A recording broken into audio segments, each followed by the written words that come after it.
Allahumma arhamna bil Qur'an.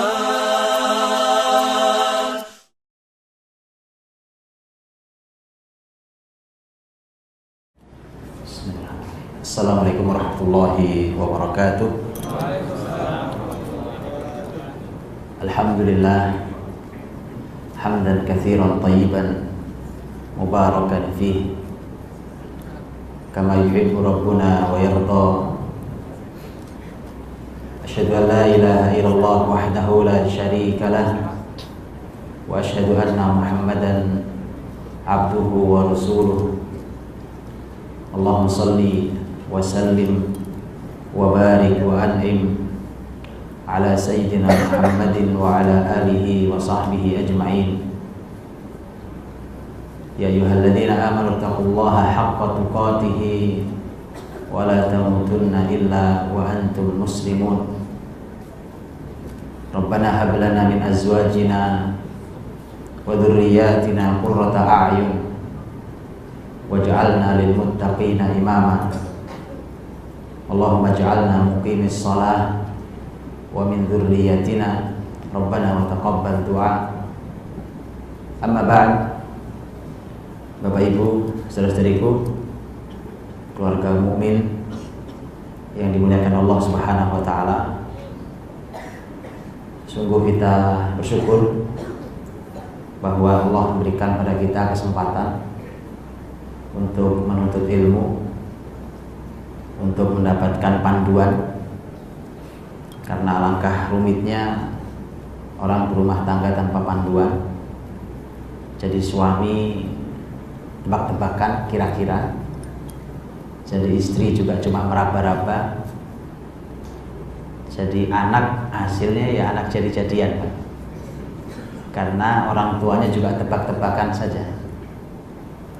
Karena di kita itu asal sudah saling cinta menikah, tidak pernah ada panduan bagaimana jadi suami, bagaimana jadi istri. Begitu lahir anak pertama dipanggil ayah dan ibu, belum pernah belajar bagaimana jadi ayah, bagaimana jadi ibu. Begitu punya cucu yang pertama dipanggilnya kakek dan nenek, padahal kita belum pernah tahu bagaimana caranya jadi kakek dan nenek. Bagaimana? Wong BI ini saja yang kantornya hanya sekecil ini, saya katakan kecil, sangat kecil dibandingkan dengan keluarga kita yang hasilnya adalah orang. Unsur terpenting di peradaban manusia itu bukan uang, bukan bangunan, bukan kendaraan, tapi manusia. Bapak Ibu inilah manusia yang membangun semua ini kan. Bapak Ibu orang-orang yang cerdas, yang soleh inilah yang membangun semua ini. Unsur terpenting di peradaban itu adalah manusia.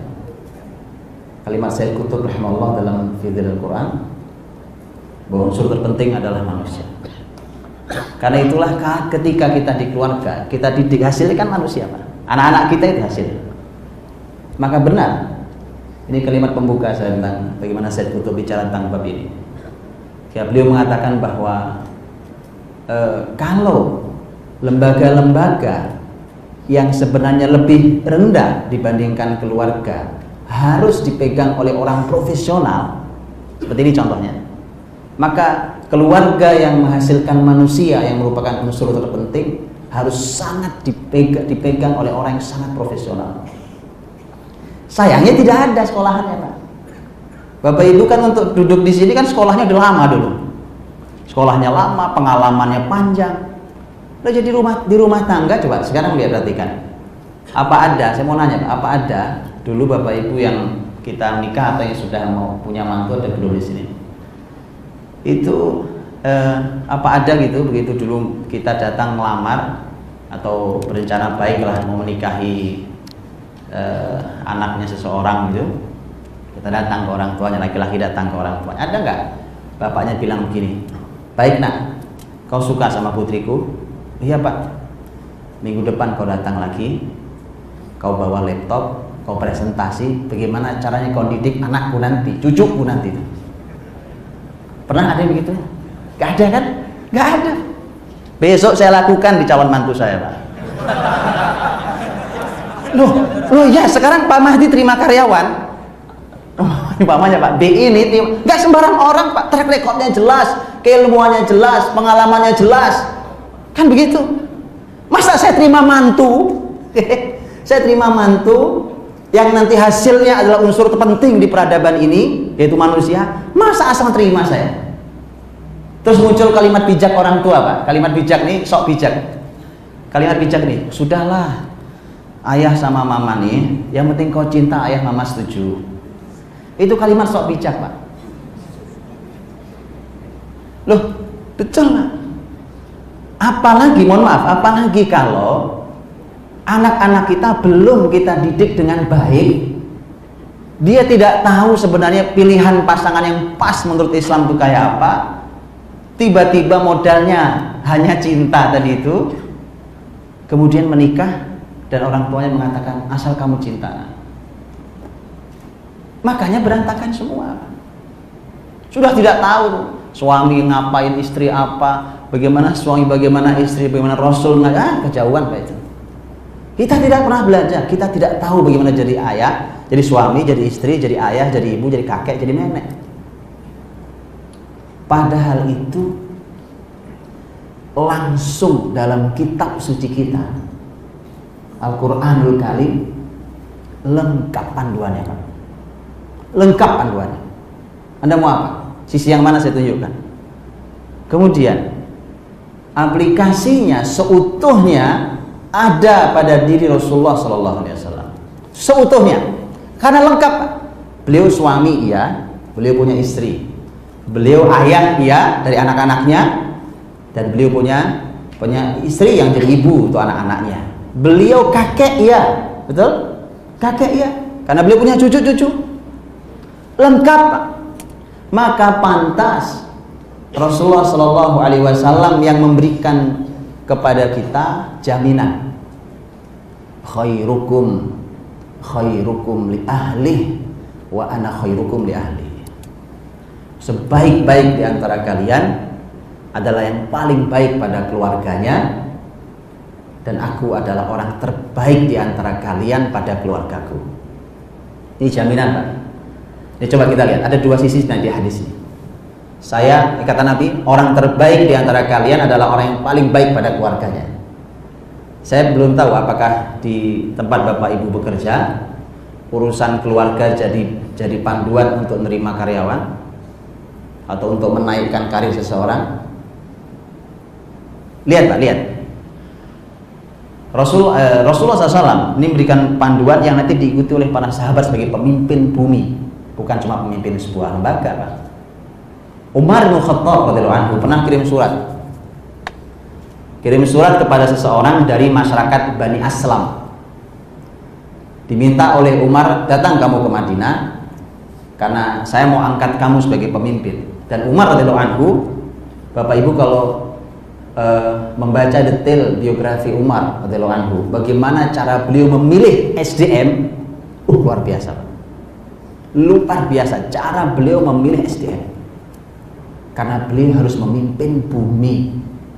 Persia, Romawi, peradaban terbesar zaman itu tutup di tangan Umar radhiyallahu anhu. Maka Umar memilih SDM luar biasa. Tapi memang enaknya Pak, zaman dulu ada hasil didikan Nabi Pak. Istilahnya gini, merem nih, terus megang orang, mesti orang berkualitas. Merem gini Pak, merem nih, megang orang, mesti orang berkualitas. Hari ini kita udah melotot, nggak karu-karuan kan, salah milih orang juga Pak. Itu memang bedanya. Makanya kalau mau dikembalikan zaman itu, tanya ke Rasul, bagaimana Rasul menghadirkan zaman itu. Maka lihat kalimat Umar, lebih baik saya mengganti orang setiap hari daripada saya berlama-lama dalam kesalahan dan dosa. Loh, kita kalau ganti orang tiap hari berantakan Pak sistemnya. Tapi zaman itu tidak Pak. Betulan, itu tidak main-main. Sederhana, Umar kata sini, selesai. Ada orang mengundurkan diri, saya mengundurkan diri, nggak siap, silahkan pergi. Saking banyaknya SDM yang berkualitas luar biasa. Itu hasil didikan Rasul. Dulu anak-anak kecil dulu, ya kan? Zaman Umar kan sudah sekian tahun berikutnya sudah tumbuh jadi orang besar. Umar memanggil orang dari Bani Aslam untuk datang Aku angkat kau jadi pemimpin. Begitu dia datang menghadap ke Khalifah Umar radhiyallahu anhu, Khalifah Umar ternyata lagi bermain sama anak-anaknya. Ya, namanya ayah, beliau pemimpin, tapi beliau ayah dan beliau punya cucu, lagi bermain dengan anak dan cucunya. Namanya orang tua kalau main sama anak, Pak, yang main ya bercanda ya apa guyonan ya, menciumi anaknya itu. Orang itu heran, Pak. Gitu. Karena bayangan orang, Pak. Lihat Umar bin Khattab, khalifah muslimin, menutup Persia, menutup Romawi, orang besar. Ngebayanginnya aja begitu ketemu kan, kayak apa tuh orang itu? Begitu ketemu kan terbayang. Ternyata guyon sama anak kecil, main. Maka orang itu nanya, Anda ternyata main juga sama anak-anak. Pertanyaan itu buat Umar tidak lazim. Ini orang berilmu gitu tuh, Pak. Orang nanya aja setahu, ini gak lazim di pertanyaannya itu. Gak lazim pertanyaannya. Maka Umar bertanya, kau punya anak? Dia bilang, iya saya punya. Tak pernah kau cium mereka? Tak pernah kau cium mereka. Kata Umar, pulang. Aku tidak jadi mengangkatmu jadi pemimpin. Kalau anakmu yang belahan jiwamu kau tidak punya sayang kasih pada dia, maka apa yang menjamin kamu punya kasih pada rakyat yang akan kau pimpin? Lihat, Pak, belum pernah ya ada pekerjaan yang tolak ukurnya keluarga. Ini contoh besar. Ini persis sesuai dengan doa kita. Walladzina yaquluna rabbana hab lana min azwajina wa dzurriyyatina qurrata a'yun waj'alna lil muttaqina imama. Al-Furqan 74. Orang-orang hamba-hamba Allah yang Maha Rahman, mereka berdoa, ya Allah Rabb kami, anugerahkan pada kami pasangan dan keturunan yang menyejukkan pandangan mata, dan jadikan mereka pemimpin bagi orang-orang bertakwa. Lihat, doa ini bermula dari menyejukkan pandangan mata, baru jadi pemimpin bagi orang bertakwa. Kenapa? Kalau saya, istri saya, anak-anak saya, mereka adalah belahan hidup saya, belahan jiwa saya. Saya yang punya hubungan emosional kuat saja saya tidak peduli, saya tidak bisa mimpin mereka, tidak ada kasih sayang. Lalu saya mimpin masyarakat yang tidak ada hubungan apa-apa dengan saya, saudara, bukan kerabat, bukan, lebih tidak kasih, lebih tidak sayang. Gak jadi, Pak, dicoret sama Umar, pulang, gak jadi. Hanya gara-gara salah nanya, Pak. Begitu milih orang, makanya Umar ketat memilih SDM itu. Karenanya dalam Islam, keluarga itu menjadi poin penting sampai dalam urusan pekerjaan. Tadi Pak Mahdi punya usulan luar biasa. Ketika indeksnya kita mulai tambahkan indeks kebahagiaan. Emang buat apa? Uang banyak nggak bahagia, Pak? Semua ada, Anda bahagia tidak, malah menyiksa, iya. Apa indahnya, Pak? Apa indahnya hidup sekali ini? Tidak hasanah fid dunya dan hasanah fil akhirah. Karena kan ini, Pak, dunia ini kan sebenarnya tidak terpisah dari akhirat. Jadi DP-nya itu sudah ada di sini, Pak.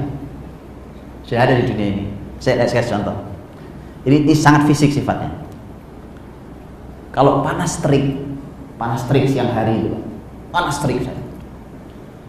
Kan Rasul mengatakan ini panas terik padang pasir itu kan bisa sampai di atas 50 derajat Celcius.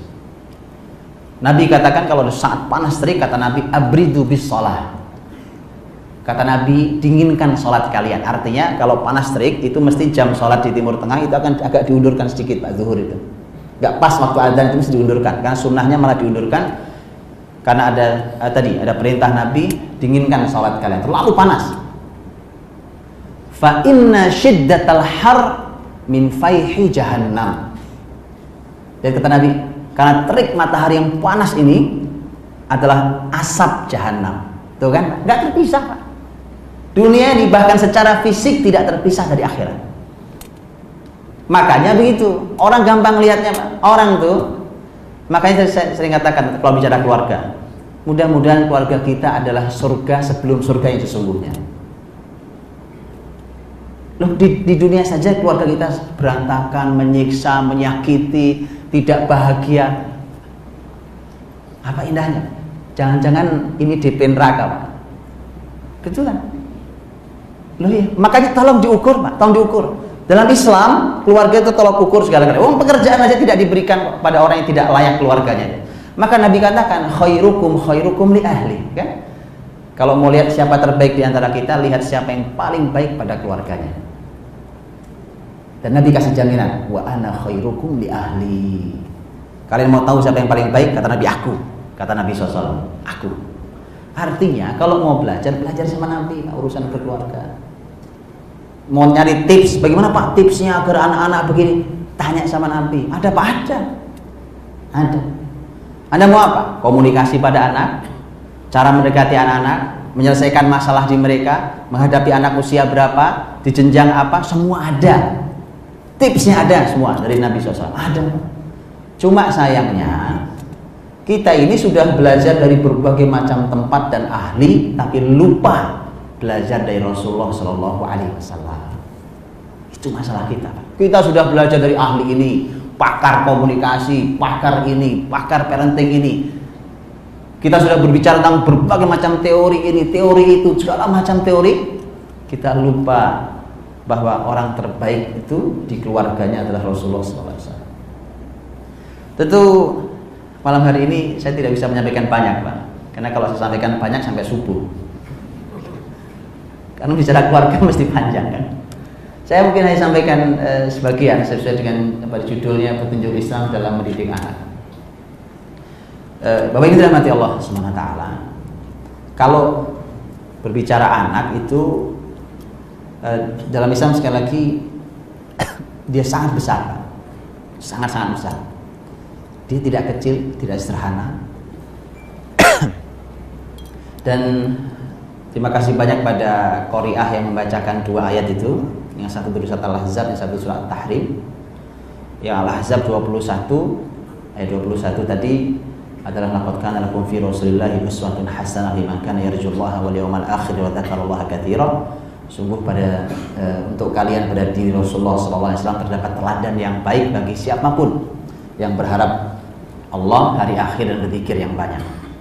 Dan satu lagi di surat At-Tahrim ayat yang ke-6, ayyuhalladzina amanu qu anfusakum wa ahlikum nar, dan seterusnya, wahai orang beriman jagalah dirimu dan keluargamu, dan seterusnya. Dua ayat ini menjadi ayat yang luar biasa menarik, Pak.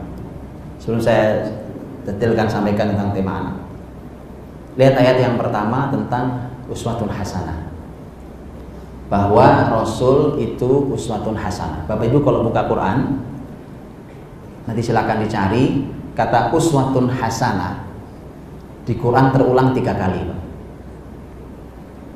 Berapa kali sesuatu terulang dalam Quran itu tidak sembarang. Itu ada, karena Quran mukjizat, bukan? Uswatun hasanah terulang 3 kali. Yang ke-1 Al-Ahzab 21 yang barusan. Yang kedua Al-Mumtahanah ayat 4, dan yang ketiga Al-Mumtahanah ayat 6. Dari 3 ini, uswatun hasanah artinya adalah teladan yang baik.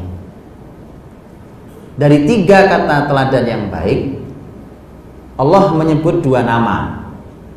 Hanya dari 3 hanya 2 nama. Yang pertama adalah laqad kana lakum fi Rasulillah, Rasulullah itu tentu Muhammad SAW. Dan yang kedua adalah Ibrahim alaihissalam. Qad kana lakum uswatun hasanatun fi Ibrahim walladzina ma'ah, Ibrahim dan orang-orang yang bersamanya. Adapun yang satu lagi adalah penjelasan untuk Ibrahim alaihissalam. Jadi Bapak Ibu, disinilah rahasianya. Mengapa kita kalau sholawat di sholat kita yang diajarkan Nabi atau di luar sholat kita yang kita doakan 2 Nabi ini, Allahumma sholli ala Muhammad wa ala kama shallaita Ibrahim wa ala ali Ibrahim. Lihat, ini luar biasa, ini luar biasa. Kita bersolat, kan Nabi banyak, Rasul banyak, Pak. Mengapa hanya 2 yang dipilih Allah dalam sholawat yang dibaca oleh miliaran muslimin setiap saat, yang didoakan 2 Nabi, Muhammad SAW dan Ibrahim AS. Ternyata Quran ketika bicara tentang teladan terbaik adalah Muhammad dan Ibrahim alaihissalam. Dalam sholawat kita, kalau kita bersolawat kepada Nabi Ibrahim dan Nabi Muhammad, kita akan katakan wajar Pak, karena mereka nabi. Tapi yang menarik, lihat yang menarik, kita pun bersolawat untuk keluarganya. Untuk keluarganya. Bapak Ibu tahu keluarga kan? Kalau keluarga berarti ada istri, baik, dan anak-anak. Oke. Kalau bermasalah tidak pantas disolawati, Pak. Apa ada keluarga Nabi yang bermasalah? Anak-anaknya atau istrinya? Ada. Makanya kalau kita baca lanjutan dari ya ayyuhalladzina amanu qu anfusakum wa ahlikum nara, wahai orang beriman, jagalah dirimu dan keluargamu dari api neraka. Surah At-Tahrim itu ada 12 ayat. Nanti ayat 10, 11 dan 12, 3 ayat yang terakhir, Allah menghadirkan 4 potret keluarga. 2 potret keluarga adalah potret yang suaminya soleh luar biasa suaminya, tapi istrinya bermasalah luar biasa. 2 keluarga, yaitu keluarga Nuh dan Lut. Potret yang berikutnya, ayat 11, ada terbalik. Istrinya yang luar biasa solehahnya, suaminya luar biasa rusaknya. Keluarga Firaun. Yang ketiga, ini yang ideal, Pak. Suami, istri, anak, cucu, semua istimewa. Wa Maryam binta Imran, Maryam putrinya Imran. Luar biasa. Jadi sebenarnya At-Tahrim itu ayat itu, Pak, utuh bicara tentang keluarga dan bukan satu-satunya surat yang jadi. Jadi betapa besar yang tadi saya katakan. Tapi sayangnya kita belajar tentang keluarga bukan dari kitab suci kita, dari banyak pakar, ya kan? Tapi belum dari pakar Rasulullah SAW. Yang keluarganya jelas istimewa. Silakan baca biografi beliau, keluarganya, istrinya. Lihat, Pak. Rasul istrinya berapa? Tidak satu kan intinya. Tapi semua istimewa. Semua bahagia. Semua merasa paling dicintai suaminya. Lah ini istri satu aja gak keurus. Coba lihat Pak. Lihat. Allah berikan teladan luar biasa tentang nabinya. Betul kan? Oke, anak Nabi berapa? Putra putri Nabi berapa? Ada yang tahu? 7 saja. 7. Yang lakinya berapa? Lakinya ada berapa? 7. Anak Nabi 7, lakinya ada berapa lakinya? Lakinya ada 3, perempuannya ada 4. Oke? 7. Lihat, Pak, subhanallah. Nabi anak 7. Anak 7. Bapak Ibu silakan baca Khulafaur Rasyidin yang 4, orang-orang termulia setelah Rasul, Abu Bakar, Umar, Utsman, Ali radhiyallahu anhum ajmain. Yang 2 adalah mertua Nabi, yang 2 adalah menantu Nabi. Ini ikatan terindah nih, Pak. Betul, Pak? Ikatan terindah tuh. Pemimpin-pemimpin hebat setelah Nabi punya hubungan yang 2 mertua Nabi, Abu Bakar dan Umar. Abu Bakar memberikan putrinya Aisyah, Umar memberikan putrinya Hafsah radhiyallahu anhuma. Kemudian Utsman, Ali menantu Nabi. Nabi memberikan kepada Utsman putrinya 2 orang. Yang pertama adalah Ruqayyah meninggal, diberikan lagi Ummu Kulsum, kemudian Ali diberi Fatimah. Lihat, 2 mertua, 2 menantu. Dan saya sering sampaikan, ini pelajaran mahal. Begini maksud saya. Begini maksud saya. Ini kalau ini adalah teman lama, kan kita ini berteman lama di sini ya, ngaji bareng, kita saling tahu kesolehannya masing-masing keluarga. Ya sudah, nyari mantu jangan kemana-mana, tinggal nengok kanan kiri, salaman aja sama sampingnya. Nanti kita pisanan ya. Betulan, Pak, ini konsep nubuah. Anda keliling-keliling nyari semua, begitu datang ini dari mana nih Deni? Nggak jelas semuanya. Betulan nggak? Lihat, nggak kemana-mana. Semua ini Abu Bakar, Umar, Utsman, Ali kan didikan Nabi. Sudah Abu Bakar, Umar memberikan putrinya ke Rasul. Utsman, Ali dikasih putri Nabi SAW. Begitu caranya. Siap ya Pak? Ya udah salaman aja langsung. Loh, menerapkan konsep Nabi itu sesederhana itu lah. Sesederhana itu. Kalau kita sudah saling kenal, kenal kebaikannya, kenal kesolehannya, kenal prestasi keluarganya, kenal semuanya, kenapa tidak? Betul kan? Itu istimewa Pak. Kembali, jadi ketika kita bersolawat tadi pada Rasul Muhammad SAW dan Nabi Ibrahim AS, kemudian kita bahkan bersolawat pada keluarganya, itu yang istimewa. Karena ternyata sampai keluarganya, baik keluarga Ibrahim alaihissalam, keluarga Muhammad SAW, dua-duanya istimewa. Tadi sudah kita katakan, cucu Nabi bahkan, Nabi sampai ke cucu. Nabi itu diberikan Allah usia sampai bisa mendidik cucunya. Sampai bisa mendidik cucunya. Makanya ini juga sebenarnya pelajaran lagi, Pak. Jadi kita sambil lewat aja pelajarannya sambil mengikuti sepanjang jalannya, Pak. Ini pelajaran lagi, Pak. Pelajaran pertama, nikah jangan tua-tua. Itu satu. Yang kedua, jangan menunda punya anak. Nanti Anda menyesal.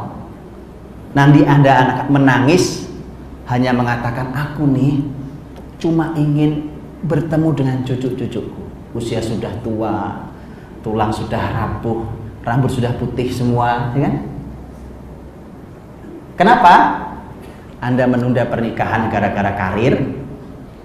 Bahkan Anda begitu menikah menunda punya anak juga gara-gara karir. Saya ingatkan, Pak, dalam sepanjang sejarah kebesaran Islam, Islam mendorong generasinya untuk menikah di usia sangat muda. Tentu dengan persiapan istimewa, tentu. Anda tahu berapa putri Nabi dinikahkan? Fatimah dinikahkan dengan Ali. Nabi menikahkan putrinya dengan Ali bin Abi Thalib radhiyallahu anhu. Anda tahu usia berapa? Imam Az-Zahabi dalam Syiar A'lamin Nubala mengatakan bahwa usia Ali bin Abi Thalib saat itu kurang lebih 21,5 tahun. Dan usia Fatimah radhiyallahu anha kurang lebih 15,5 tahun. Siapa yang salah? Ada yang berani nyalain? Yang Anda salahkan Rasulullah SAW. Ada yang berani? Saya tahu yang muncul di kepala Bapak Ibu kebanyakan adalah itu zaman dulu Pak, beda zaman sekarang. Kalau itu zaman dulu berarti kita tidak perlu spanduk itu Pak. Peringatan Maulid Nabi ngapain? Nggak usah, kita nggak perlu Nabi. Karena itu zaman dulu. Itu masa 15 abad lalu, ya kan? Nggak perlu kita Nabi Muhammad. Lihat Pak, lihat bahayanya kalimat kita itu zaman dulu. Lu ngapain kita kumpul di sini sekarang? Kita membicarakan zaman yang sudah lewat, zaman onta Pak. Sekarang sudah pesawat Pak zaman kita, ya kan? Bicara zaman onta, zaman padang pasir. Sekarang sudah aspal semua Pak. Iya. Lihat bahayanya kalimat kita itu. Subhanallah. Kita sering tidak terasa digiring oleh setan Pak, untuk membuang Rasul kita, membuang kitab suci kita. Bukan itu jawabannya. Harusnya Anda bertanya, Pak, bagaimana caranya menyiapkan anak segitu siap jadi istri, jadi suami, jadi ayah, jadi ibu setahun berikutnya? Itu pertanyaannya. Nah, ada jawabannya. Jangan Anda buang, oh, itu zaman dulu Pak, beda zaman sekarang, ini sebuah zaman sudah canggih. Apa yang canggih hari ini Pak? Tunjukkan pada saya di mana canggihnya. Saya tunjukkan yang lebih canggih dari zaman hari ini, itu ribuan tahun yang lalu. Saya tunjukkan sejarahnya, Quran bahkan mencatatnya. Supaya kita tahu peradaban ini bukan istimewa Pak. Supaya Anda tahu itu. Gedung menjulang tinggi, Anda sekarang para ilmuwan masih bingung kok menerjemahkan bagaimana piramid dibangun. Sampai sekarang para ahli bangunan belum bisa menganalisa bagaimana Quran bercerita tentang konstruksi Zulkarnain di Surah Al-Kahfi. Makanya Jangan merasa sok modern Pak zaman hari ini. Ini hanya pergiliran waktu zaman saja. Oke? Tapi hukum sunatullah, sebab akibat hukum kausalitas berjalan terus. Nah, baik. Kembali bahasan kita. Jadi Bapak Ibu rahmati Allah. Ketika Rasulullah Shallallahu Alaihi Wasallam memberikan jaminan bahwa saya orang terbaik dalam urusan ini, dalam urusan keluarga, mari kita belajar pada Rasulullah SAW. Bahkan kalau kita mengkaji surat At-Tahrim saja Pak, kita ketemu Pak. At-Tahrim itu ditutup dengan 4 potret keluarga tadi ya. Tadi sebenarnya tiga jenis keluarga. Tapi ayat 1 itu kan ayat 10, 11, 12. Tapi ayat 1 di surat At-Tahrim, Allah Subhanahu wa taala justru bicara tentang keluarga Nabi Muhammad SAW. Ayat 1, ayat 2, ayat 3 dan seterusnya justru bicara tentang keluarga Nabi Muhammad SAW. Yang menarik, pembicaraannya justru bukan tentang istimewanya keluarga Nabi. Yang kita bayangkan Bapak Ibu, oh ini bicara tentang istimewa, tidak. Justru Allah sedang menegur nabinya sebagai seorang suami. Kalau ditegur berarti salah Pak. Ya ayuhan nabi, lima tuharrimu ma ahallallahu lak tabtagi mardata azwajik wallahu ghafurur rahim. Hei nabi, mengapa kau berani mengharamkan yang dihalalkan Allah hanya karena kau ingin menyenangkan istri-istrimu? Allah Maha Pengampun lagi Maha Penyayang. Oh, ditegur Allah. Tahu kisah itu? Sebabnya apa? Saya berkisah ini sebenarnya poin pertama Pak, tentang pendidikan anak. Karena bicara anak harus dimulai dari orang tua. Gak bisa tiba-tiba ke anak. Kalau Bapak Ibu nggak percaya begini nanti pulang ke rumah Bapak Ibu yang sudah punya anak, anaknya 1, 2, 3 atau 10 gitu ya. Silahkan nanti dilihat Pak, duduk sama suami istri berdampingan gini, lihat anak-anak lagi beraktivitas di rumah. Perhatikan, anak 1 lewat, bisikin sampingnya Anda gitu, pasangan Anda, lihat-lihat cara jalannya caramu. Nanti jawab, itu cara memandangnya caramu. Tuh, cara bicaranya caramu itu, cara bicaranya kan. Yang sedih ngomong, itu cara senyumnya caramu. Yang satu bilang, itu cara ngamuknya caramu itu. Oke. Anak kedua lewat, sama Pak, anak kedua juga gitu kan. Ya kita lihat lagi yuk. Nah tuh kan bener kan? Itu persis kamu ya. Artinya apa? Mereka kita Pak. Mereka itu kita. Jadi sebenarnya bicara anak-anak itu bicara kita. Mulailah dari diri kita. Itulah mengapa Rabbana hablana min azwajina dulu, baru wa dzurriyyatina, pasangan dulu, baru bicara keturunan. Gak bisa tiba-tiba pendidikan anak, yuk anak-anak. Wah itu bagaimana ceritanya? Kita mulai dari kita, tentu semampu kita Pak. Namanya kita belajar serba terlambat ya kan ya, soleh juga belakangan. Ya anak kita sudah hafal 3 juz, kalau kita baru belajar tajwid ya sudah, itulah kita. Makanya ya kita angkat bendera putih lah sama anak-anak, sambil kalau Idul Fitri tolong minta maaf Pak. Jangan anak-anak saja disuruh sungkem sama orang tuanya, itu nggak adil menurut saya menuntut ketidakadilan itu Pak. Tidak adil Pak, mosok anak doang yang disuruh sini sungkem, dosamu banyak, sini kamu sini antri anak 1, 2, 3. Pertanyaannya, memang orang tua nggak pernah salah didik anak-anak. Ayo gantian Pak sekarang. Mohon maaf ya nak, gara-gara Bapak Ibu ini ilmu pas-pasan, soleh juga pas-pasan, ya jadinya kayak kamu gini aja nih cuma. Jadi Bapak Ibu mohon maaf terus-terusnya gitu Pak. Itu baru adil, fair. Jangan anak lu suruh minta maaf mulu kasih. Itulah ini Pak. Jadi Idul Fitri itu mari kita hapus ketidakadilan itu Pak. Di hari yang fitri itu ya kan. Itu tidak adil Pak. Karena yang salah bukan cuma anak-anak, kita salah. Kapan kita Quran tidak membatasi bahwa yang salah, yang minta maaf tuh cuma anak kecil? Enggak.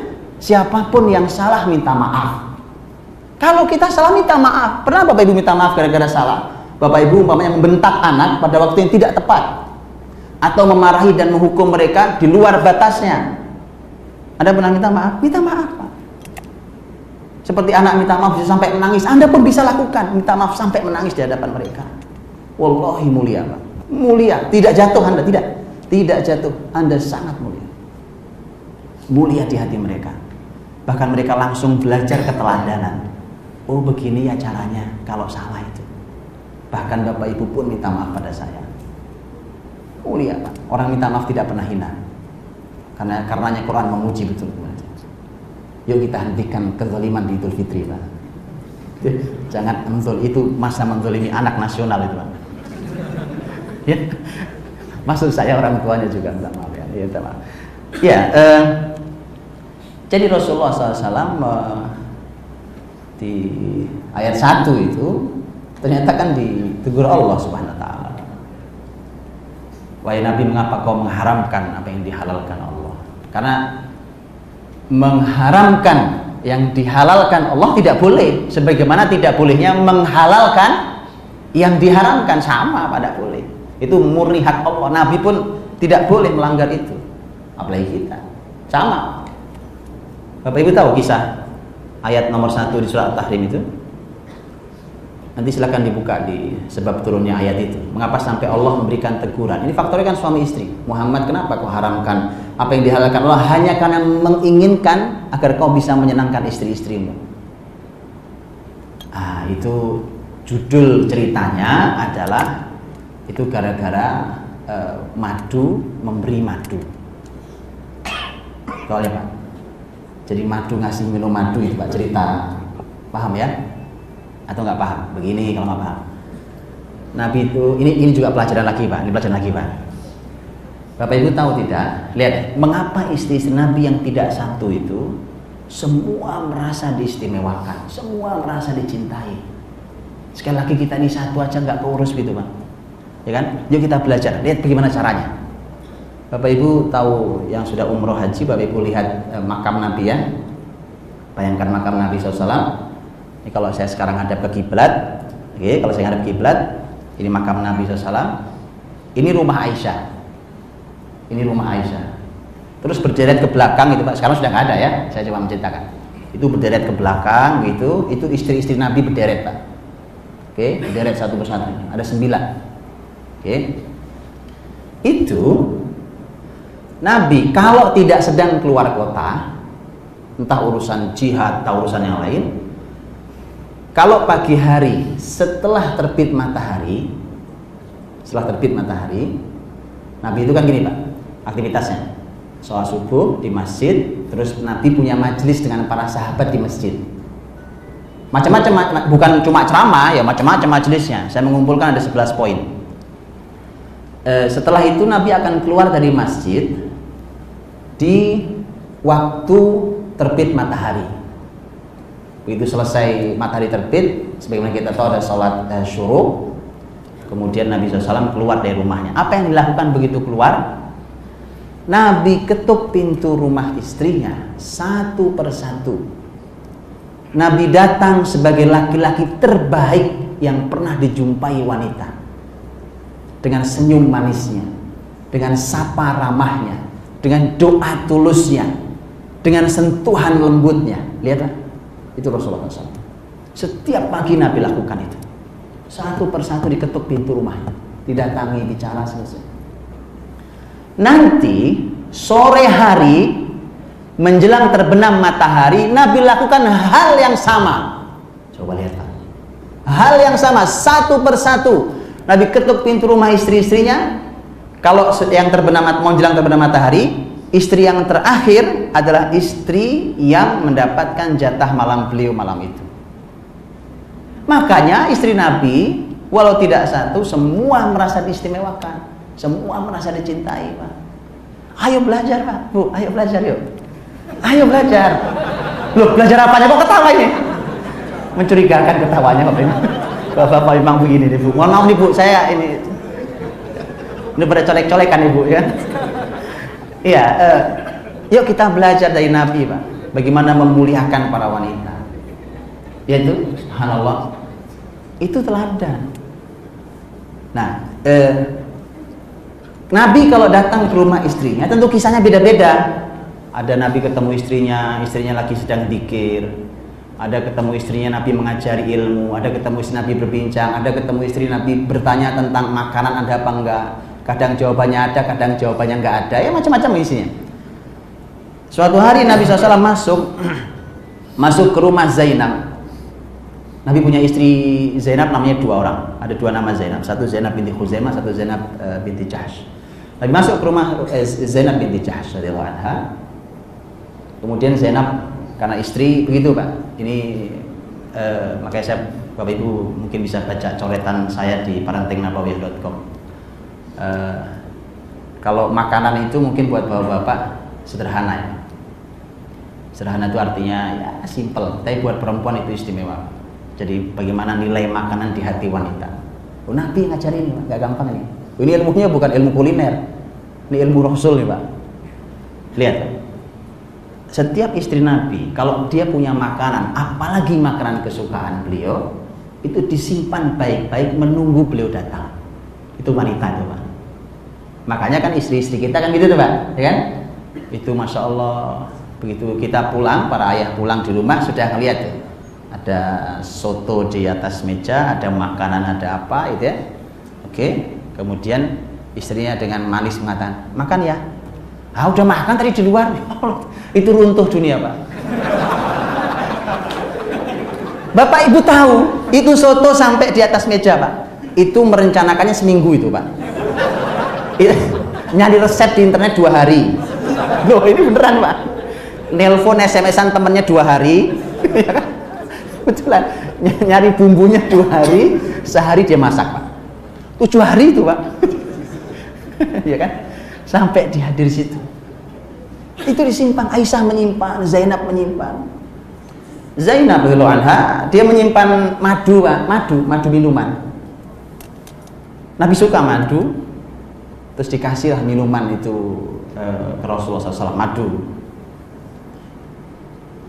Karena diseduh dulu, karena disuguhkan dulu, kemudian Nabi minum dulu segala macam. Nabi lama Pak di rumahnya Zainab itu. Nah itu kemudian memicu kecemburuan manusiawi, keluarga Nabi manusiawi, memicu kecemburuan Aisyah radhiyallahu anha. Nabi lama amat di rumahnya Zainab ya kan? Manusiawi Pak, cemburu itu indah ya kan? Asal pandai memanagenya. Anda juga harus belajar manajemen cemburu namanya Pak. Bukan cuma manajemen keuangan Pak, ada namanya manajemen cemburu. Dan itu Nabi langsung yang mengajarkan. Kan gini Pak, Nabi yang saling cemburu kan memang istri semua ya Pak. Jadi ini istri semua. Mereka saling cemburu ya, oke kan. Nah kita ini rumitnya kan mencemburui istri orang.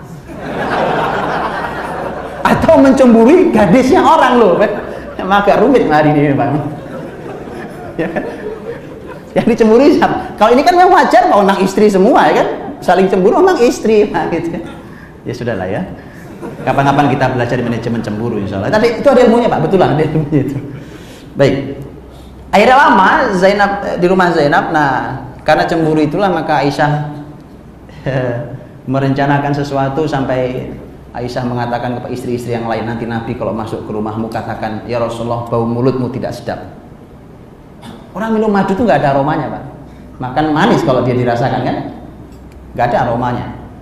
Begitu Nabi masuk ke rumah istrinya bilang, ya Rasulullah bau mulutmu tidak sedap.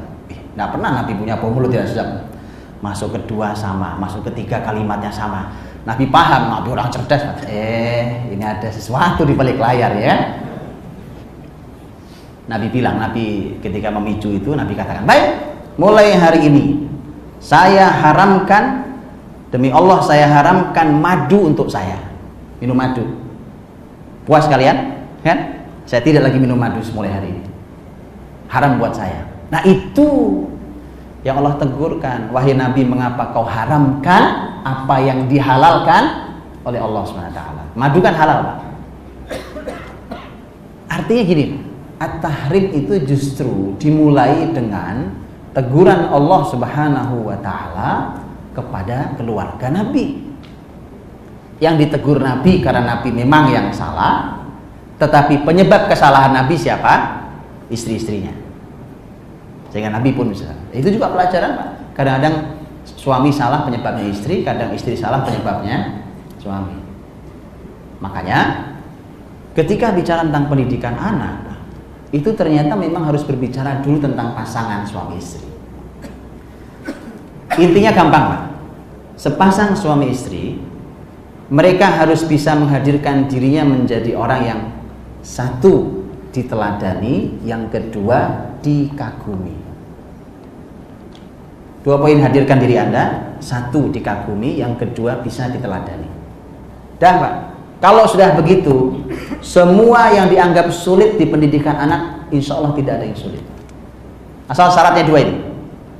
Bapaknya, ibunya hadir sebagai ayah ibu yang sesungguhnya, yang dikagumi dan diteladani. Gini maksudnya Pak. Tapi Ibu kalau mau tahu gampang caranya. Gampang. Anda kalau panggil anak, sini nak. Bapak nih mau nanya, kamu kagum gak sama bapak? Itu nggak jawab kalau itu Pak, insya Allah ya. Dia akan jawab kalau diintimidasi Pak. Ayo dong jawab. Kalau sudah gitu, iya ya kagum. Nah, itu bukan kagum namanya Pak ya. Itu penuh intimidasi namanya. Bukan gitu caranya Pak. Ya. Tanyakan kemana anak ini biasa menyampaikan kisah tentang orang tuanya. Mungkin ke gurunya, mungkin ke omnya, atau tantenya, tetangganya, temannya, apa segala macam. Tanyakan, kita akan mendapatkan jawaban yang jujur. Kalau dia bercerita tentang kita, ceritanya positif atau negatif, mengagumkan, biasa, atau mengecewakan. Itu betul Pak, harus dikoreksi. Karena kalau itu selesai Pak. Betul, wallahi, mudah sekali. Kalau ayah ibu mengagumkan, bahkan anak punya masalah, anak kita bermasalah, maka mudah sekali. Saya kasih contoh di lapangan. Saya pernah menangani sebuah kasus rumah tangga. Kasusnya sangat berat. Saya tidak sebutkan kasusnya karena sangat berat kasusnya. Terjadi pada anak perempuannya di rumah itu. Karena dia sudah mencoba berbagai macam cara dan datang ke berbagai macam pakar dan ahli, ternyata tidak selesai masalahnya. Sangat berat masalahnya Pak. Bapak Ibu tidak pernah terbayang itu, ya.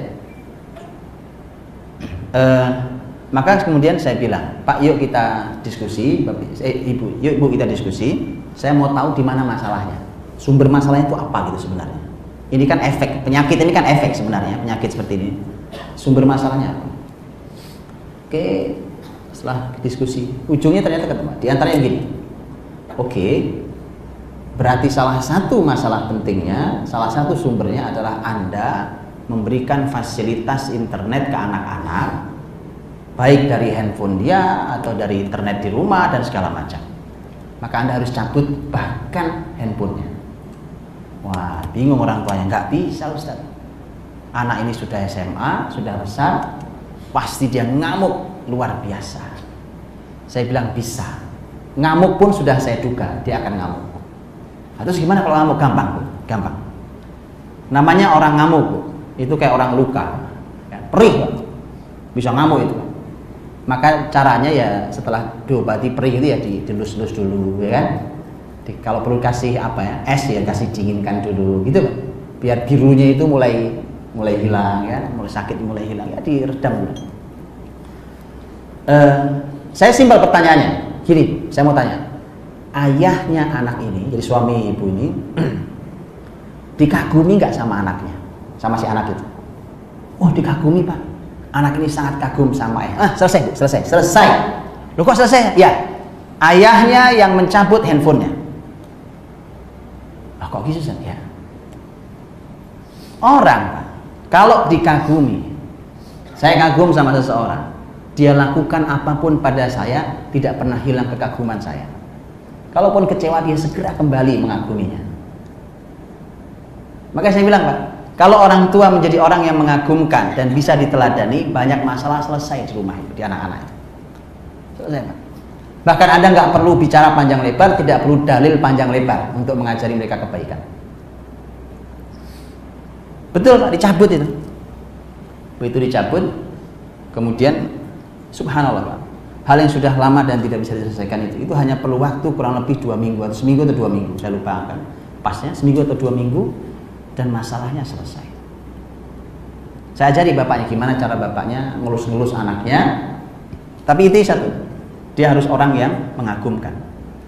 Karena kalau tidak mengagumkan gini Pak, jangankan sampai mengecewakan nyabut handphone ya kan, itu ngomong aja malas dengerinnya. Ngomong lagi nih orang, malas ngomong dia Pak. Ya kan? Begitu dengerin ngomong kan dia bilang, ngomong doang ini Pak. Karena tidak mengagumkan. Tapi kalau orang tuanya mengagumkan, nah bagaimana mengagumkan, bagaimana bisa diteladani? Tentu namanya diteladani kan harus baik, bapak ibunya harus baik. Tapi bagaimana mengagumkan tentu dia orang tuanya harus punya prestasi istimewa di bidang kebaikan. Itu penting. Kan susah kalau anak-anak begitu ditanya apa kehebatan bapakmu. Saya pernah uji coba nih Pak. Saya pernah uji coba nih Bapak Ibu. Ini menarik ya. Ada waktu itu anak-anak usia SD rata-rata. Saya lupa ada yang SMP tidak, SD rata-rata. Itu kita kumpulkan gitu Pak. Kumpulkan, kita punya acara 2 hari atau 2 hari ya. Kemudian di akhir acara itu anak-anak itu kita kasih kertas Pak sama pulpen. Masing-masing kita bagi. Baik anak-anak, pertama ceritakan momentum paling berkesan, apa sajalah, bisa 1, bisa 2, terserah kalian. Kamu dengan ibumu, wah nulis Pak. Pak kurang kertasnya, iya sih Mas. Wah, iya. Sudah. Anak-anak, ayo tuliskan momentum berkesan indah kamu dengan ayahmu. Itu pulpen diem semua Pak. Saya nulis apa Pak? Ya nggak tahu kalau nanya saya kan. Diam aja gitu. Sampai ada betul-betul ada yang tidak bergerak pulpennya Pak. Ada yang bisa bergerak betul, ada yang benar-benar tidak bergerak. Lihat Pak, lihat. Dia yatim sebelum waktunya. Itu mengerikan. Padahal bapaknya ya ada sebenarnya. Nah itu. Maka dari dua-duanya harus hadir. Saya cuma nggak tega aja tadi mau. Tadinya bisa juga kita minta yang ketiga. Ayo anak-anak, buatkan momentum terindah kamu dengan mbak-mbakmu, pembantumu di rumah. Itu indah sekali, jangan-jangan ya. Saya cuma nggak tega aja Pak. Karena itu kita sodorkan ke orang tuanya. Cuma nggak tega aja kita. Betulan Pak. Jadi kamu ini anak siapa sebenarnya? Subhanallah. Jadi gitu. Maka itu Pak, mengagumkan, bisa diteladani. Artinya milikilah prestasi di kebaikan, apapun kebaikan itu, apapun namanya kebaikan, harus ada. Bukan di ibunya saja, harus di bapaknya juga, di ibunya, di bapaknya harus ada itu. Baik. Kemudian kalau sudah yang babnya teknis Pak, umpamanya bagaimana ya Pak cara didik anak, bagaimana ini, bagaimana itu, tentu itu perlu waktu panjang Pak. Tapi saya kasih contoh betapa maksud saya. Rasul memberikan contoh sampai praktek di lapangan. Nabi SAW itu kalau ketemu anak-anak itu sangat peduli. Dia nggak ada tuh, tidak ada tuh anak-anak lagi main terus Nabi lewat-lewat itu tuh nggak ada Pak. Tidak ada dalam sejarahnya Rasul lewat begitu aja ketika ada anak-anak dilewatinya. Nabi pasti sempatkan untuk berhenti sesaat, berhenti, mengucap salam, menyapa baik mereka, mendoakan kebaikan, mengusap bagian tubuh mereka, kepalanya, pipinya, apa segala macam. Karena Nabi duduk sesaat di situ untuk melihat mereka bermain. Setelah itu Nabi pergi. Itu nggak akan menyita waktu Anda. Itu hanya perlu 1, 2, 3 menit. Karena kita setiap itu padahal tidak mesti harus anak beliau, tidak mesti harus cucu beliau. Bisa siapa saja. Makanya anak-anak di zaman Nabi tumbuh istimewa. Lihat. Bapak ibu kan kita banyak bapaknya atau ibunya minta, nah sini aduh pegel nih, diinjek-injek, nah diinjek-injek sama anaknya. Habis diinjek-injek, selesai bapak ibu bilang apa? Terima kasih ya nak. Oke, itu bagus Pak. Tapi saya minta bapak ibu menambahi kalimat, biasakan mengucapkan doa untuk mereka, karena itu kebiasaan Rasulullah SAW. Terima kasih itu istimewa, mengucapkan terima kasih atas jasa orang lain ya. Karena Nabi katakan itu juga. Beri doa Pak. Lihat kata Nabi, man ata ilaikum ma'rufan fakafi'uh fa illam tajidu fad'ulah. Kata Nabi, kalau ada orang berbuat kebaikan padamu, balas dengan kebaikan. Saya dikasih air sama Pak Mahdi, saya balas dengan air Pak Mahdi. balas yang sama.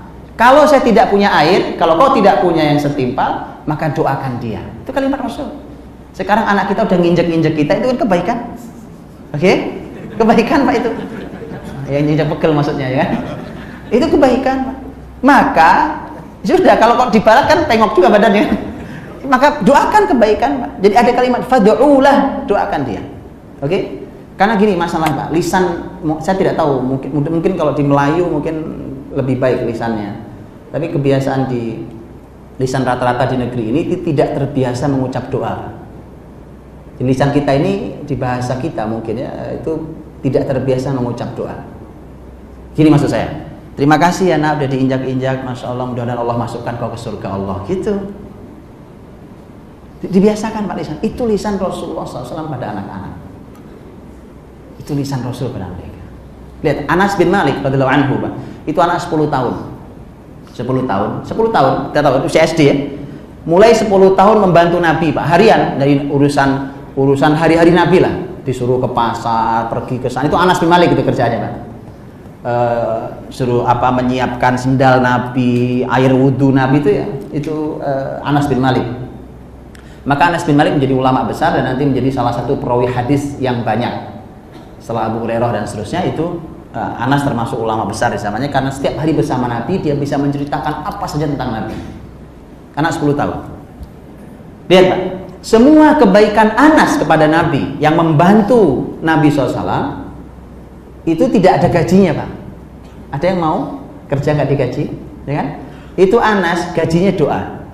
Ada yang mau di sini gaji doa? Saya doain Pak. Ya kan? Loh, kalau yang doakan ini yang doakan Nabi Pak ya. Mendoakan orang luar biasa. Anas nggak digaji Pak. Didoain sama Nabi, gajinya doa. Anas, mudah-mudahan Allah berikan kepadamu usia yang panjang. Mudah-mudahan Allah berikan kepadamu harta yang banyak. Mudah-mudahan Allah berikan kepadamu anak keturunan yang banyak. Dan mudah-mudahan kau kelak masuk ke surga Allah SWT. Itu Pak, untuk anak-anak itu. Dan Anas bin Malik Pak, itu usianya 100 tahun kurang lebih, cucunya pun 100 kurang lebih, anak cucunya. Oke, jadi usia panjang dan beliau meninggal di istananya di kota Basra, kaya raya seperti doa Nabi. Subhanallah, doa Nabi, dan di akhirat termasuk ahli surga. Itu kalau mau kalau bahasa kita kan ada tuh Pak, bahasa guyonan kita ya kan, itu muda bahagia mati masuk surga gitu kan. Itu tanyanya sama Anas bin Malik Pak. Beneran itu ya kan?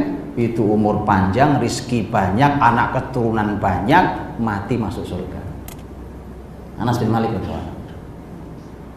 Ada yang mau doa, dikasih doa kerjanya? Gajinya deh Pak ya. Artinya mari kita biasakan tuh lisan kita mendoakan anak-anak kita setelah mereka berbuat kebaikan.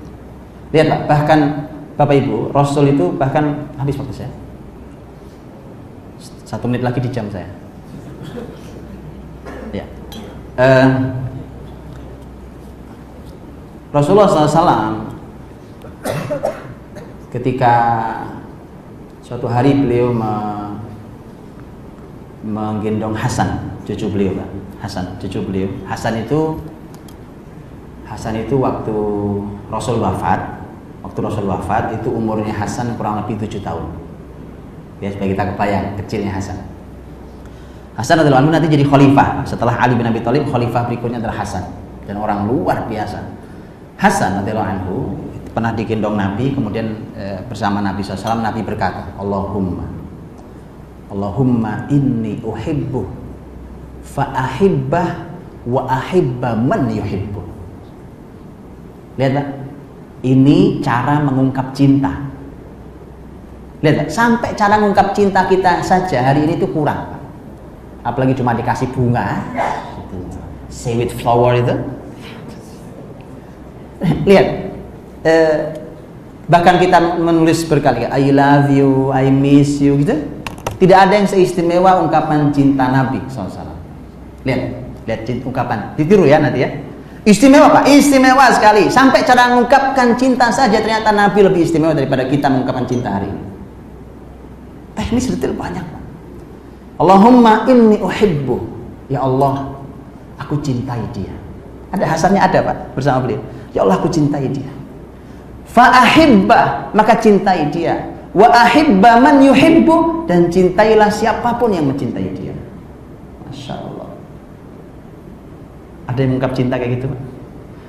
Wallahi Bapak Ibu, lakukan itu di depan anak-anak dan pasangan kita, istimewa sekali. Ya Allah aku cintai dia. Ya Allah aku cintai dia. Lihat, mengait cinta dengan Allah Subhanahu wa taala. Kan hari ini kita selalu hanya saya dan kamu kan, antara aku dan dirimu, ya kan? I miss you, I love you, itu hanya aku dan dirimu. Tetapi Nabi katakan ya Allah, jadi sampai mengait cinta ini dengan Allah Subhanahu wa taala. Ah, itu cinta terindah Pak, cinta terabadi. Yuk kita kait cinta kita dengan Allah Subhanahu wa taala. Ya Allah aku cintai dia. Jadi cinta ini ngadu sama Allah Pak, Bu, ya kan? Nah, udah kayak senyum-senyum nih kayaknya. Masuk nih kayaknya kan? Ya. Ya Pak. Nah, urusan cinta memang anak muda masuk ya Pak. Ini kelihatan yang muda-muda gitu. Mengadu pada Allah, ya Allah aku cintai dia. Maka cintailah dia. Dan cintailah siapapun yang mencintai dia. Ada ungkapan cinta seindah ini. Ini ungkapan cinta luar biasa. Jadi sampai ungkapan cinta saja ada panduannya dalam Islam. Apalagi yang besar-besar, gimana di meja makan, wah itu semua detail dalam Islam. Detail dalam Islam. Gitu ya. Karena waktu saya habis, terakhir saya tutup Pak. Saya tutup. Ini penting sekali, yaitu Anda jangan pulang membawa rizki yang syubhat apalagi haram. Catat baik-baik poin ini Pak. Rizki yang haram, rizki yang syubhat hanya melahirkan anak-anak yang menyusahkan kita di kemudian hari. Mengapa tidak? Rasulullah SAW yang mengatakan, lahmun nabata min suhtin fannaru aulatih. Daging yang tumbuh dari barang yang haram, neraka lebih layak baginya. Kalau kita suapi anak-anak kita dengan barang haram, coba kita sedang mendorong mereka untuk menjadi anak neraka. Karena namanya anak neraka yang jengkelin, ya manasin hati, namanya panas neraka ya. Maka dari itu jangan bawa pulang rizki yang syubhat apalagi haram. Tidak ada tempatnya di keluarga. Jamin bahwa yang aku berikan kepadamu 100% halal. 100% halal. Tidak ada yang haram, tidak ada yang syubhat. Maka gini, ibu-ibu yang dirahmati Allah. Ibu-ibu sebenarnya kalau ibu-ibu atau nanti bapak-bapak yang sini istrinya tidak ada, nanti sampaikan ke istrinya Pak. Istri itu kalau melepas suaminya pergi pagi hari untuk mencari nafkah, beribadah, mencari nafkah itu ada kalimat indah yang dicontohkan oleh generasi salafus soleh dahulu. Sang istri berkata begini, suamiku, kan, suamiku, pergilah kau cari nafkah, ya kan? Kami ini sabar kalau lapar, tapi kami tidak sabar kalau masuk neraka. Itu contoh kalimat orang dahulu. Dan kalimatnya ya tidak menohok gitu Pak. Kalimatnya lembut, indah, tapi itu sampai ke hati harusnya. Kami sabar kalau lapar. Jadi kalau kau pulang nggak bawa rezeki nggak apa-apa. Kami kalau ya lapar biasa puasa lah kita.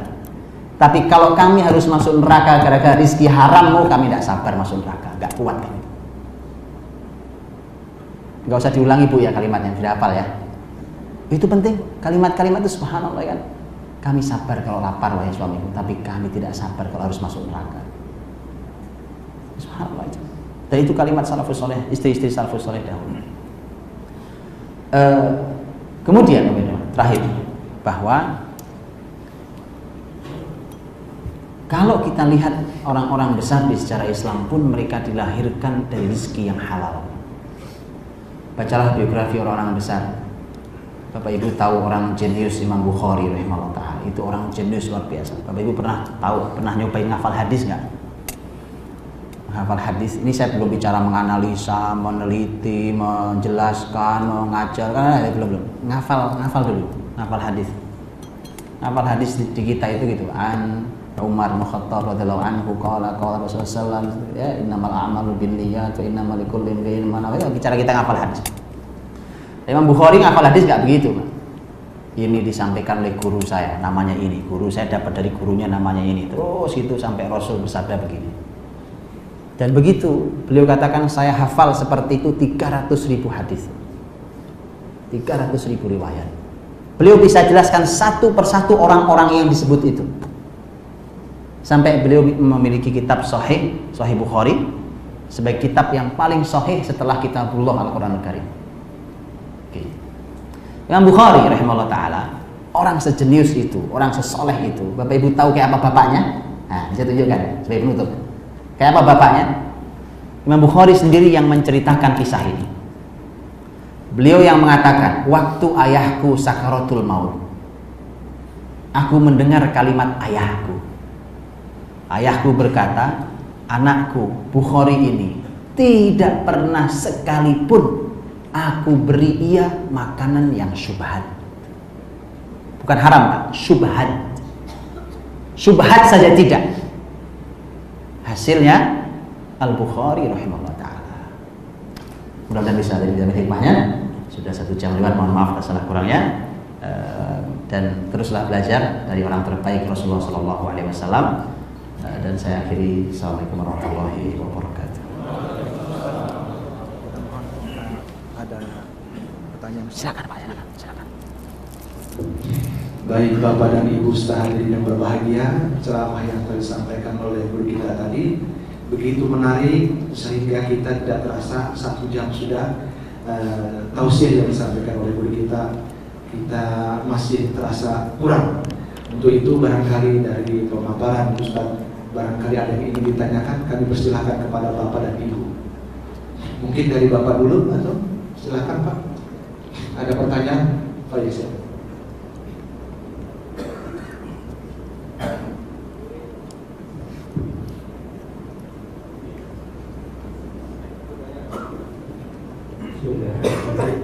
Assalamualaikum warahmatullahi wabarakatuh. Assalamualaikum warahmatullahi wabarakatuh. Sebelum bertanya, saya perkenalkan diri. Nama saya Hendra. Saya bukan dari perbankan, undangan dari komunitas One Day One Juice. Masya Allah, Ustaz, ini luar biasa. Ini saya tersangkut dalam sebuah kalimat Ustaz menjadi teladan. Satu lagi apa Ustaz? Dikagumi begitu ya. Ini sering kita ketemu di lapangan Ustaz, mungkin yang biasa bekerja di perbankan mungkin pulangnya udah sore Ustaz gitu kan. Udah makan malam gitu kan, teman saya sendiri juga ada yang berprofesi seperti itu, kita sampai jam 8 sebelum pulang begitu kan. Terus kita juga ketemu dengan saudara-saudara kita juga bekerja di kargo, pelayaran dan seterusnya, jarang sekali ketemu dengan anak gitu saja. Terus terang kita yang berprofesi yang ada di luar kota gitu kan, jarang ketemu keluarga gitu kan. Mohon tipsnya Ustaz, gimana sih supaya kita dikagumi gitu Ustaz oleh ini ya, karena luar biasa durasi itu sangat kecil sekali ketemu dengan keluarga begitu. Itu saja Ustaz, banyak maaf. Assalamualaikum warahmatullahi wabarakatuh. Assalamualaikum.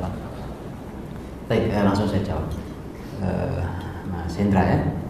Baik. Pertanyaan luar biasa. Sebelum saya jawab, saya berikan tipsnya. Saya mau katakan gini, Pak. Jangan juga jadikan tips saya ini nanti sebagai alasan untuk bapaknya pergi, ibunya hilang. Paham ya? Oh itu udah ada tipsnya, udah gampang lah, kan? Ya, karena Islam membagi wilayah buat suami dan istri, ayah dan ibu, ada pembagiannya, dan itu memang bukan pembahasan kita malam ini. Oke, tapi saya sampaikan bagaimana tipsnya, dan ini juga langsung dari sejarah orang-orang besar yang melahirkan keluarga-keluarga istimewa. Saya tunjukkan contohnya. Salah satu contoh istimewa adalah kelahiran orang mulia, orang besar, Umar bin Abdul Aziz rahimahullah ta'ala. Umar bin Abdul Aziz rahimahullah ta'ala, sebelum itu, jauh sebelum zaman Nabi Muhammad, adalah Nabi Ibrahim sendiri, yang tadi kita sholawati tadi ya. Kan Nabi Ibrahim itu sebenarnya juga polanya begitu. Bukankah ketika Nabi Ibrahim meletakkan Ismail berikut ibunya Hajar di lembah Mekah, tidak ada kehidupan. Rabbana inni askantu min dzurriyyati biwadin ghairi dzi zar'in 'inda baitikal muharram. Jadi enggak ada kehidupan, tidak ada pohon sama sekali. di lembah Mekah. Bahkan Ka'bahnya belum ada, tidak ada kehidupan, sama sekali tidak ada air, tidak ada pohon, tidak ada kehidupan. Maka Ibrahim pulang kemana? Ke Palestina. Tidak ada handphone, tidak ada SMS, nggak ada email, ya kan? Sudah, pakai apa komunikasi? Sudah, yang ada pasrah. Rabbana inni askantu min dzurriyyati biwadin ghairi dzi zar'in 'inda baitikal muharram rabbana liyuqimus shalah faj'al af'idatan minan nas. Itu panjang doa Ibrahim itu, Pak. Surat Ibrahim ayat 35 sampai 41. Panjang doanya, Pak. Karena enggak ada lagi. Mau komunikasi pakai apa? Hari ini kita ngobrol aja ada fotonya, ada wajahnya kan. Langsung live baru bisa. Subhanallah. Itu sampai seperti itu. Ibrahim datang ke Mekah. Lihat, begitu datang ke Mekah, Quran bicara, falamma balagha ma'ahu sa'ya qala ya bunayya inni ara fil manami anni adbahuka fanzur madza tara qala ya abati fa'al ma tu'mar satajiduni insyaallahu minas sabirin. Ketika Ismail sang putra sudah mulai tumbuh bisa membantu orang tuanya, Ibrahim berkata pada Ismail, "Nak, ayah kok mimpi menyembelih kamu." Coba datang nyembelih itu gimana ceritanya? Lihat. Tapi anak soleh, lihat bukti anak soleh. Bagaimana menurutmu, Nak? Jawabannya, "Wahai ayahku, lakukan apa yang diperintahkan padamu dan aku insya Allah adalah orang yang sabar." Coba anak sesoleh itu. Bukan disuruh sholat itu, Pak, mau disembelih. Bukan disuruh sholat, disuruh sholat nawar, itu berarti Anda gagal didik anak. Betul, Pak? Disuruh sholat, melintir sana, melintir di sini, pindah di kasur sana, pindah kasur sini, masuk kamar mandi 3 jam. Ada masalah serius di pendidikan ini. Kalau itu terjadi di anak-anak kita yang sudah balik terutama. Oke? Ini anak Ismail alaihissalam mau disembelih bapaknya, tapi sadar itu perintah. Ismail tahu kalau itu bapaknya, itu perintah dari Allah. Maka lakukan ya, lakukan. Aku sabar. Coba. Siapa yang didik Ismail? Ibunya. Oh, Ibrahim kan jauh di Palestina, Pak. Kok bisa? Kisah berikutnya menarik lagi, Pak. Disampaikan bahwa ketika Ismail sudah menikah, ya kan? Ismail sudah menikah. Dan Ismail alaihissalam itu senangannya berburu, Pak. Berburu. Begitu dia nikah, sudah punya istri, kemudian dia pergi berburu suatu hari. Datang Ibrahim yang sudah tua. Nabi Ibrahim itu punya anak Ismail aja udah tua, ini Ismail nikah pula. Datang. Yang ditemui adalah istrinya. Ismail sedang tidak di rumah. Ibrahim melihat istrinya, ini kok tidak bagus akhlaknya. Si istrinya tidak kenal kalau itu bapak mertuanya, itu Ibrahim. Si istrinya bertanya, apa pesan bapak tua? Ibrahim menjawab, pesankan ke suamimu, ghayyir atabata babik. Ya, tolong diganti itu pintu grendel pintu rumah, itu kunci pintu rumah. Begitu pulang, kemudian istrinya bercerita tentang kedatangan bapak tua dan menyampaikan pesan. Oh, kata Ismail, itu ayahku. Itu artinya beliau memerintahkan agar aku menceraikanmu. Coba lihat, Pak. Bapak jarang ketemu, jarak Palestina Mekah, bisa paham sampai pola komunikasi. Lihat, itu ilmunya apa? Nah, itu, ya kan? Ada ilmunya, Pak. Ilmunya apa tuh? Fisik memang berjauhan. Qadarullah, ada orang bekerja di luar kota, susah bertemu anak segala macamnya. Oke, singkat kata, Pak. Saya berikan tipsnya dengan kisah-kisahnya. Kayak kisah Umar bin Abdul Aziz, saya berikan tipsnya, beberapa tipsnya. Pertama adalah bahwa harus ada yang menjembatani antara orang tua yang jarang ketemu anaknya, harus dijembatani dengan anaknya. Dalam arti gini, Pak. Kadang-kadang anak kecil itu saking lugunya karena bapaknya berangkat pagi pulang malam, nggak pernah lihat wajahnya juga, Pak. Lihat cuma di foto itu. Ini beneran, Pak. Saya pikir apa ya guyonan, tapi kalau ceritanya serius. Saya pernah naik kereta Jabodetabek itu, KRL itu. Kan kalau di KRL gitu kan orang ngobrol apa aja gitu sampai ada komunitasnya di situ. ada sekumpulan bapak tuh ngobrol, aduh sedih saya tuh belum lama tuh pulang kantor cepat, kan dia rumahnya di Bogor, kerjanya di kota Pak, jadi jauh kali. Saya tuh pulang cepat, begitu pulang cepat saya masuk ke rumah, saya ketok-ketok pintu dulu, yang bukain anak saya, masih kecil emang, dia lari, "Ma, ada tamu." Aduh sedihnya gua gitu. Enggak, ini bener, saya bilang, "Ini Bapak Bionar." Saya betul Pak, saya pernah dengar itu di KRL itu. Masya Allah, sedih sekali. Jadi anak-anak sampai tidak mengenali wajah ayahnya. Oke, harus ada yang menjembatani itu. Tapi yang jauh lebih penting bukan wajah. Yang jauh lebih penting adalah apa hebatnya. Tadi saya bilang, apa yang membuat anak bisa mengagumi dan meneladani ayahnya. Makanya dalam Islam itu ada namanya nasab, ada namanya hasab. Ada pakai nun, pakai ha. Nasab itu kita anak siapa, ya, fulan bin fulan bin fulan, itu namanya nasab. Kalau hasab pakai ha, apa prestasi besar keluarga ini? Bedanya coba, ya. Nah itu dua-duanya disebut oleh Nabi SAW, Pak. Untuk nyari jodoh, terutama nyari istri, ini dua-duanya disebut oleh Nabi SAW. Jadi penting, harus ada. Kalau ibunya di rumah bersyukur, Pak. Jadi ibunya harus pandai bercerita pada anaknya. Ayahmu itu, ayahnya di luar kota jauh kan. Ayahmu tuh hebatnya begini. Ini foto ayahmu nih, ini lagi ini. Oh, luar biasa nih ayahmu. Harus ada cerita itu. Oke. Sehingga walau dia tidak hadir sang ayah di situ, anak tahu persis bahwa ayahnya mengagumkan. Suatu hari dia ketemu, anak betapa ini orang yang sudah lama dia kagumi, dia rindukan, sekarang dia ketemu. Oke. Begitu. Kemudian kedua, ini bahkan dicontohkan oleh sejarah besar Umar bin Abdul Aziz bagaimana dia dilahirkan. Umar bin Abdul Aziz di Madinah, bapaknya di Mesir. Bapaknya gubernur Mesir 20 tahun. Abdul Aziz bin Marwan.